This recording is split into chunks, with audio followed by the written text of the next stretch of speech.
Yo, what's up, man? Welcome back to another episode of TopherTvPodcast. Of course, I'm accompanied by my amazing co-host, aka my wife. Key. Look, man, look. It is the holiday season. Make sure y'all, chilling with y'all people and doing all the important things that are necessary, right? Look, for the audio only podcast, you can get it on Apple Music Podcast, Spotify, iHeartRadio, and what's the last one? Amazon. No, you say Amazon? Nah, it's Amazon Music. Oh, okay. And look, if you got Prime, everybody love Amazon. I'm telling you, we all know this. If you got Amazon Prime, you can listen to the podcast on Apple Music for the free ski. Look. If you got Amazon Prime, you can use it to the podcast or Apple Music for the free ski. No, Amazon Music. You said Apple. I said Apple Music. My Yeah. bad. But look, if you got Apple Music, you can listen to the podcast too. But look, Amazon Music, and if you have Amazon Prime, you can listen to the podcast for the free ski. Yeah. How you doing today? How you feeling? Well, I'm a little hungry. You a little hungry? Just a little bit. You want to tell her why you a little hungry? Nah. You don't want to tell her? Nah. Okay. Well, we'll get into that But later. other than that, I'm good. How you doing? I'm doing pretty good. I'm blessed to be here. Is that right? That is so. That's good. So, do want to say something though. You introduced the podcast, but you didn't tell them about Vlogmas. You gotta advertise Vlogmas too. You're right. And I want to say, I hope y'all doing good too. Y'all important too, just as well as us. But yes, on my other channel, the link will be in the description. I am doing Vlogmas. What is this? This day 3. It should be uploaded by the time y'all see this episode, so y'all can go check that out on my vlogging channel, More Topher. Like I said, I will put it in the description down below. And yeah, y'all go check out Vlogmas, bro. We're doing a whole bunch of stuff for the 25 days of December leading up to Christmas. You know, we got a little planned out, but I ain't gonna do too much talking. Y'all can go check that out yourself. Let's talk about it. The Spotify, not Amazon Music, but Apple Music, Spotify Play Wrapped for the year came out, and I checked mine out, and of course my first artist is Drake. You know what I'm saying? Y'all can see my boy on the wall, right? And it's really funny. It's really funny to like go back and look at all the music that you listen to and like what you played the most, and I'm glad that they keep track of that so that we can see it. It's really just dope. But was y'all shocked about y'all's? Cause I really wasn't shocked. How'd you feel about yours? I kind of was shocked, but then again, mine was not accurate. Yeah. Because I made a whole new Apple Music in the middle of the year. Right. So mine said Rod Wave, but I didn't feel like. But do you like Rod Wave? I love Rod Wave. Okay. But I mean, like, I feel like my old Apple Music had way more variety. Mm-hmm. So times prior to, I would have like some EDM or some country artists. Mm-hmm. It was just like all rap and R&B artists, just Yeah. because like I'm rediscovering myself with music again. So it's like, yeah, it was definitely Rod Wave. But shout out Rod Wave. If y'all going Rod to Wave that definitely concert, just post it all on the Snap of Chat so I can watch it. The Snap of Chat. Yeah, but how's your journey being like rediscover yourself in music? Because like I'm a music head, so like I love talking about music. You know this stuff. I know. Okay, so I really loved Drake prior to meeting you with old Drake. But I didn't understand. Typical answer. Okay. Yeah, but I didn't understand Drake until like we got into it. So now that I'm rediscovering myself, because as a child I didn't have like a phone, a tablet, nothing like that. I had one burnt CD. Right. And it had to have gospel music because I thought like a mixtape meant like it's different genres of music. I used to think that too, actually. So yeah. I only had one CD. My mama was very much strict, so we really had to only listen to gospel music growing up. So it's like now I'm rediscovering myself. It's like, dang, I'm actually listening to the lyrics, understanding what I like, who I like. Right. I listen to a lot of stuff though. Yeah, that's dope though that you're able to do that. Because I love country, EDM, rock, metal. I love it all. It just and like music, bro. Like I gotta listen to music every day. And some days I have my days where I don't listen to music, but other than that, I listen to music every day because it gets you through the day. And then it's multiple genres, and then a lot of times it play against your mood. It help you or it can bring you down sometimes. But you know, for the most part, it do me the positive. You know. Yeah, but you also gotta be like mindful about music, Right. because some music, not good music. You gotta understand what they saying in the songs. Mm-hmm. Cause lyrically, you may think, "Oh, this a bop," and then the whole time they telling you go kill yourself. Now you wake up tomorrow like, "Dang, why am I so depressed?" Cause you just influence your whole spirit. But like in saying that too, it's selective hearing too. So like when people listen to music, they listen to beats. You know I have to disagree. You don't think people do that? I do believe people do that, Okay, but okay. I also believe regardless of what you choose to hear, it does not mean your subconscious is not hearing it. The subconscious mind is really what rules the mind. Yeah. Because subconsciously you're always absorbing stuff. You hear stuff you didn't know you heard before.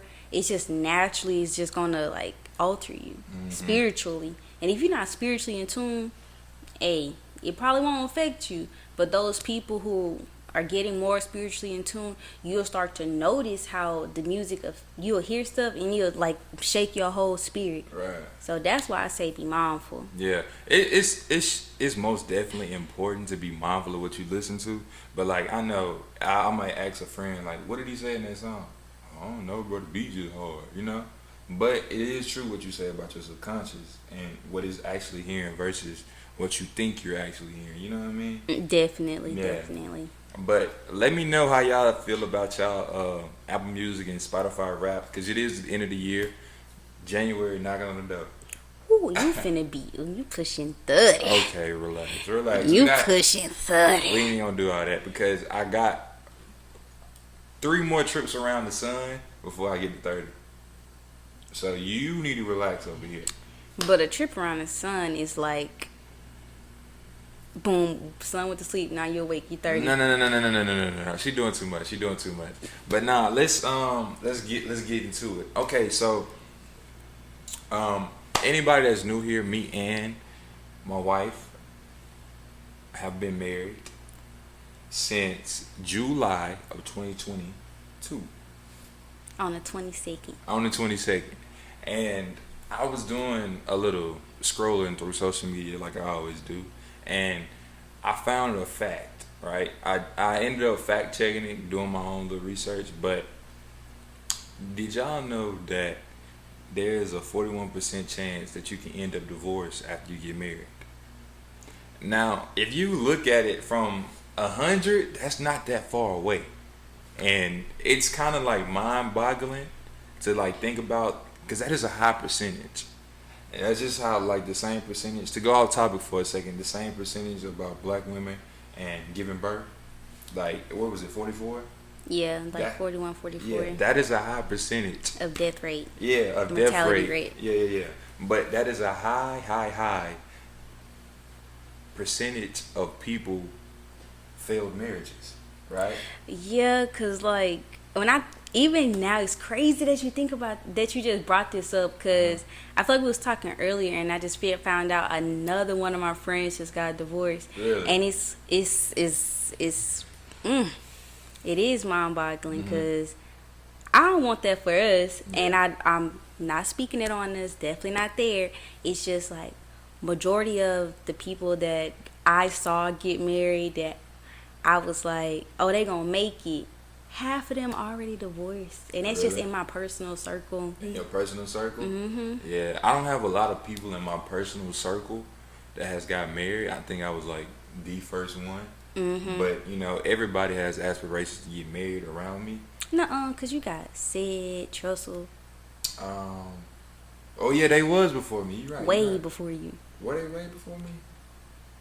Yeah, you're right. You're right. Shout out to Sid and Sid and Lil T, bro. But, yeah, they are married, and I guess I'll be third on the list then. Thank you for Really that. fourth. Because then you got the one from the ship, the island.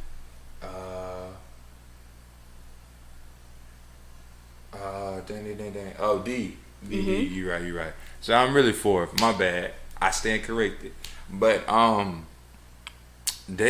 their marriage is doing pretty good, and I don't have anything negative to go off of. Not that you should like base other people's marriages like off your marriages, but it is comforting to see other people's marriages flourish. So what do you think is the main cause for people to get divorced? Do you think it has something to do like during the dating phase? Do you think it's somewhere in between? Like, what do you truly, being that we are married and we've had issues, you know what I'm saying, that we've overcame, but what do you truly believe is the reason? Well, from your perspective, what is like your hypothesis? So for me, I would have to say that it's an expectation versus reality thing, right? Mm-hmm. So sometimes you get into certain situations and they don't always turn out how you expect them to go in your head, and then it's like knowing, like we're in our early stages of marriage still. We're still newlyweds. Yeah, we're still newlyweds, but I think that marriage counseling is important before you actually get married. But way before you get married. Yeah. So even like in the fiance stage. Before that, I've seen people do it in the girlfriend. The second that you feel like this person has potential, go ahead and do the counseling. Mm-hmm. Go ahead and get y'all little ducks in a row. Yeah, that's important, bro. And we didn't do it, but we have set things up to go get marriage counseling. Oh, definitely. Yeah, because I feel like it's important, you know, because this is something new for the both of y'all. Marriage is not for the weak. Yeah, it's not for the weak, but it is a beautiful thing if you do it properly, you know? It's very rewarding. Right. There is gold on the other side of the rainbow. Yes. But yeah, for me, it's the expectation versus reality, and then understanding that y'all gonna change. Y'all gonna change like every constantly. 3 months. Yeah. Year. Or it may even be sooner than that. So it may be like day to day, you know, because the person that your significant other was when they weren't seeing you every day, y'all weren't living in the same household, y'all no kids, you know, that's a different person. And so they're becoming somebody differently every single, probably second, if you ask me. Yeah. And that's just the nature of the beast, you know what I mean? Mm-hmm. So a lot of times it's hard for you to understand that because what you expected in your head. So like it can go south, and then if like one of y'all not on the same accord and not seeing eye to eye about how to tackle certain situations, then it can't prosper. You know what I mean? Like it'll just go downhill, and it steady go downhill, and then like you'll get kids involved, and then y'all stay together for them, which is the wrong reasons, and then again married for the wrong reasons. Yeah, I know a lot of people that got married for the wrong reason. You got people that get married for green cards, people that get married because they single parents and they want to have a family or they need support. Mm-hmm. You got people that get married because they're scared to be alone. Mm-hmm. People who get married because they're scared that if they don't get married, they're going to get beat. It's so many reasons. Yeah. I don't know. I feel for me, I believe that marriages don't necessarily work out because of that level of comfortability. Mm-hmm. And elaborate. What you mean by that? So, I can't necessarily speak for other people, but I know for me, at one point in time, it was really hard for me to talk to you about how I truly felt about things. Those very much, I believe we talked about it earlier in like way earlier podcast episodes about those uncomfortable conversations. Right. And even now, I still sometimes struggle with guilt tripping after I've like expressed myself about some things. So I believe those uncomfortable conversations can cause a lot of conflict because you don't want to hurt your partner, you don't want to make them feel less, but at the same time, you have to love yourself enough to speak up for yourself. Yeah, and it's inevitable for you to hurt your partner too. Oh yeah. Yeah, I had to learn that because I don't want to hurt you. You know, I don't want to hurt you ever. But it's like something that I do, it might affect her. How I don't think it will, you know, and I can't control that. I said when we was dating, we gonna hurt each other because you're around each other. And I looked at you like, what are you talking about? You weren't the only person. I remember we was at a bar or something with our friends, and they was in a relationship. And it was like, you shouldn't hurt your significant other. And I said, who? Yeah. I know I'm gonna hurt Chris' feelings at least once or twice, maybe more than once or twice, just because I am who I am. There's things about you that I still don't know. Like you really don't fully know a person until like they get to that old age where they just done changing. Right. They stuck in their ways, set in their ways, like great grandma type stuff. You know what I mean? So, but yeah, that's definitely my thing is comfortability. So if you have a partner and you feel like you can't talk to that person, like that's something that you need to reanalyze.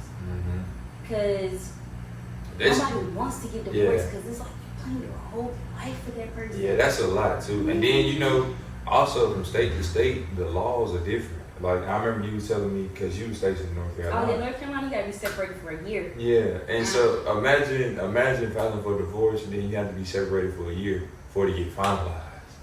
And, like, that's just North Carolina. Like, I don't know all the laws from state to state, but that's just a lot, though. But, like, who wants to, like... start over? Yeah. Because no one intentionally wants to end up alone. Yeah, that's so it's a lot, like when bro. you finally find, you feel as if you found that person that's your rock, your best friend. And it may be situations that seem as if they can't come back from, but I wonder for like my friends and all those ones that got divorced, like sometimes I want to ask them, like, was it really worth getting divorced over though? Like, was it really that deep to have to start over life with a whole new person? That's a good question. Because I wouldn't want to start over life again. Because then it's like, I have to find a whole new best friend. I have to completely forget everything I learned with you. It's a lot.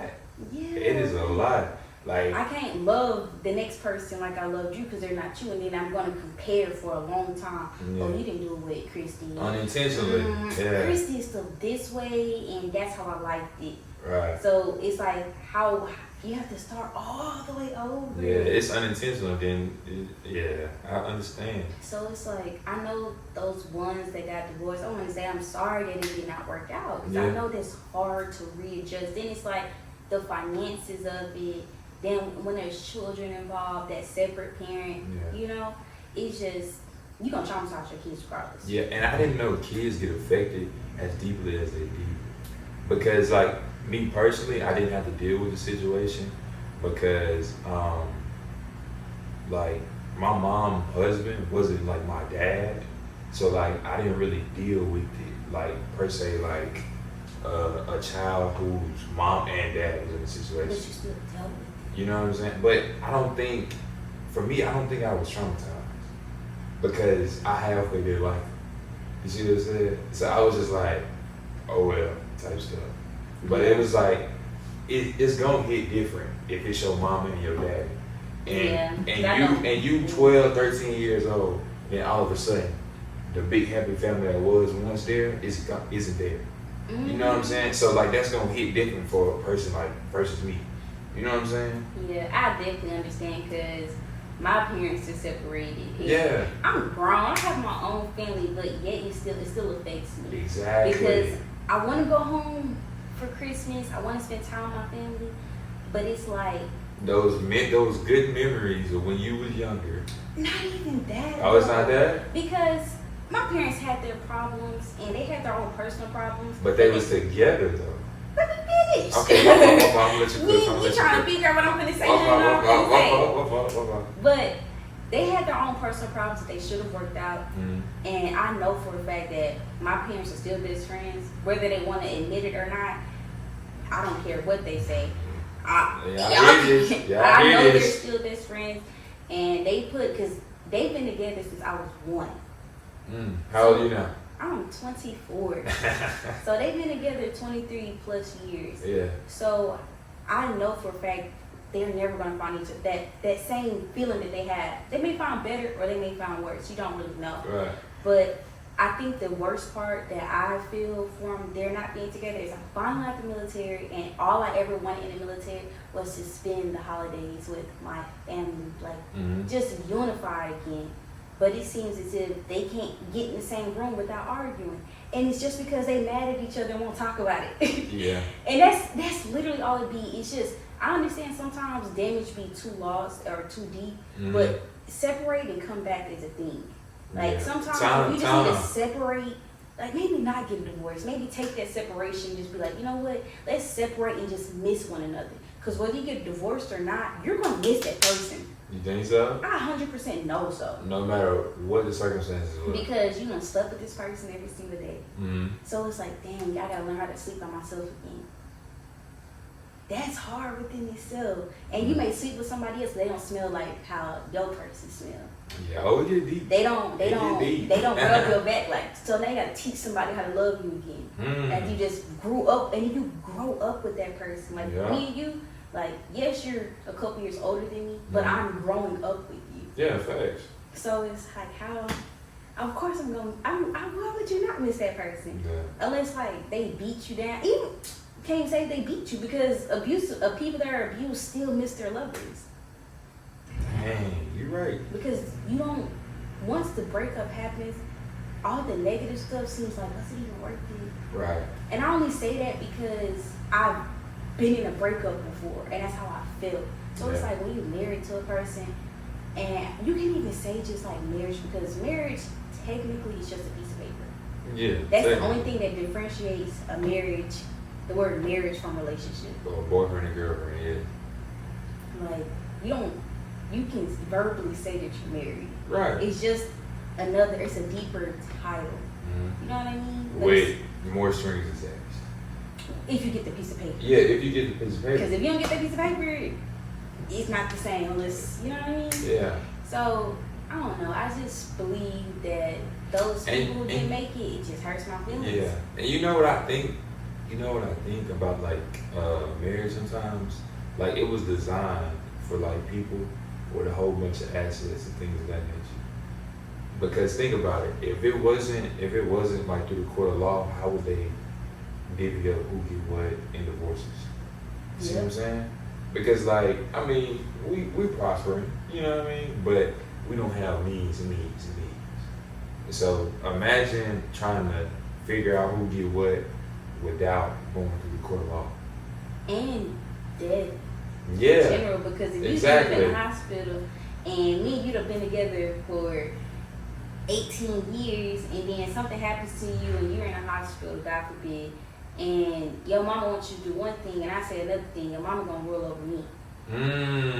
Yeah, that's true. That's true too. So it's like it's just power of attorney. Yeah, that's what that piece of paper is. Power of attorney. I'm telling you, I know that's what it is. It wasn't just to have the court system in your business. You know what I'm saying? It was definitely put in place for a reason. It's power and of attorney. I see the pros and cons in it too. But most importantly, I just want to be an advocate for happy marriages. You know what I'm saying? Because like divorce, like we just talked about, it's hard. And it's even harder to be married to a person. And you know what I'm saying? Y'all work it out. Because marriage is hard, bro. I'm not gonna lie, marriage is hard. Bless you.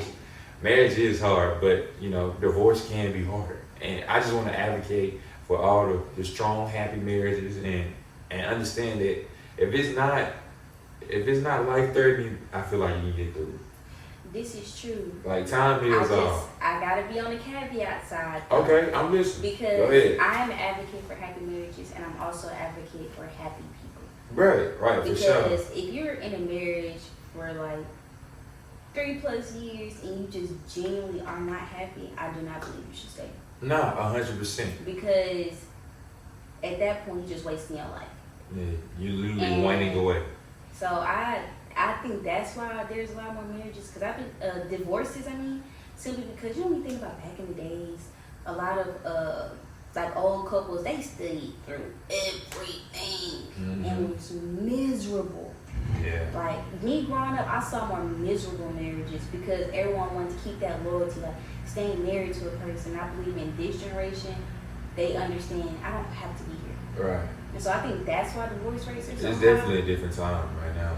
Yeah, so I just think that's definitely what it is. People just advocate for themselves more. Like they ain't gonna repeat themselves 1,001 times. They're not gonna let you beat on them. They're not gonna let you cheat on them. I think that's the main difference. Even though it is hard to get divorced, sometimes divorce is good. It's a good thing, yeah, so, for sure. That's the only thing. But I definitely am an advocate for having marriages because I'm an advocate for having relationships. Even if you don't end in happy marriage, people too. You know what I mean? Like find your person, love yourself first. Like we talked about in the last episode. Yep. Love yourself first, because you cannot expect anyone to love you. You cannot give out love if you don't love yourself. So love yourself first before you think about a relationship, a marriage, a dog, a cat, a squirrel, a gerbil. I don't care what it is. Love yourself first, and then once you come across your person, have enough love for yourself in order to give you, and make sure your person has enough love for themselves to give you. Because if y'all don't love yourselves, that marriage, that relationship is really not going to work. Because one person's going to get exhausted from pushing. Hey, you're so like telling you beautiful every day, telling you, oh, I love you every day. Like all of those things that people call like love languages. If you're not giving yourself your own love language, you wasting your time. You're wasting your time. Because if your person is tired and just like don't tell you you're beautiful, you need to look in the mirror and tell yourself you're beautiful. If you're feeling ugly, go tell yourself you're beautiful. If you want some flowers, go buy yourself some flowers. Right. Because at the end of the day, you have to love yourself enough to get loved. Yeah. So what you gotta get off your chest today? What I got off my chest today is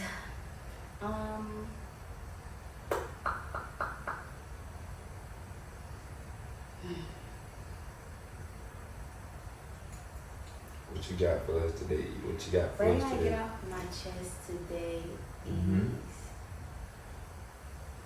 look within before you look out. Look within yourself before you look outside. Whether it be in your relationship, because simply because we're talking about relationships, I'll speak on relationships first. When I say look within yourself, if your partner is not doing something that you once enjoyed or something that you love that they do, make their a reflection of you. Whether you're female or male, they are a reflection of you. So before you complain about what your partner is not doing, look within yourself and see what you're not doing, because it's going to reflect. So if your partner is complaining about something that you're not doing, or they're not doing the things that you want them to do, make sure you're doing the things that you want for yourself to do and that your partner wants, because they're just going to reflect the same treatment that you get. So that's like a good rule of thumb. When I say look within, I also mean look within yourself for self-determination, for self-care, self-respect, self-everything. Before you step out into it, before you go out for the day, look within yourself. Tell yourself affirmations. Water you first before you water anybody else. So yeah. So I gotta get off my chest. Good stuff. Mine's short and sweet. Just smile. You know, you look better when you smile. I don't care how you gotta smile. I don't care if it's crooked or whatnot. What's that? But just smile, bro. I'm telling you, it make you feel better. And laugh a little bit too, because laughter is the best medicine. It's the heart. What is it? The medicine of the soul. Okay, the medicine of the soul too. But look, I hope y'all enjoyed this podcast. Like I always got my amazing co-host, aka my wife, right here with me. And if y'all want to listen to the audio only, y'all can get on Apple Music Podcast, Amazon Music, iHeartRadio, and Spotify. You got 4 different options for 4 times better, you know. Like, share, subscribe, share again, like again, comment again. Oh yeah. Questions, comment some more. If you don't even got no comment, just leave a smiley face. Right. Matter of fact, how about everybody that watch your podcast? Why don't y'all just leave an emoji in the comment section for us to let us know how you feel after you listen to this podcast? A heart if you loved it, a frown if you hated it, fire if it was fire. You know what I'm saying? Just leave something. Something, you know. Show a little emotion. Show a little love. But nah, I hope y'all enjoyed this podcast like always, and I'll see y'all in the next episode, man. Peace.